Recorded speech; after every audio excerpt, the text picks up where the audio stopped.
Mahimo ba mga bro ang paghigugma nato sa Dios apan nagdumuta sa atong isigkatawo? Si San Juan Evangelista mo'y atong patubagon nato niana. Sa iyang unang sulat sa kapitulo 4 bersikulo 20 siya maingon. Kung ang usa ka tawo maingon nga siya nahigugma sa Dios, apan nagdumot siya sa iyang isigkatawo, kanang tawhana bakakon. Kay unsaon man niya paghigugma sa Dios nga wa man niya makita, nga mismo sa iyang isigkatawo nga nakita niya, wala man siya makahimo niini. So mga igsoon, dili day pwede nga kung kita moingon nga nahigugma sa Dios apan nagdumot ta sa atong isigkatawo. Kinahanglan nga kanang duha ato gyud nga malangkob.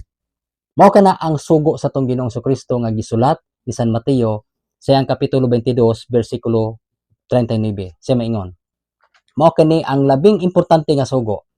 Higugma ang Dios labi sa nga tanan, sa tibok nitong kasing-kasing, kusog ug hunahuna, ug ang ikaduha, higugmaa ang iyong isigkatawo. So magsuon, dili pwede nga bulagon kanang duha, ang paghigugma nato sa Dios ug ang atong paghigugma sa atong isigka-ingon.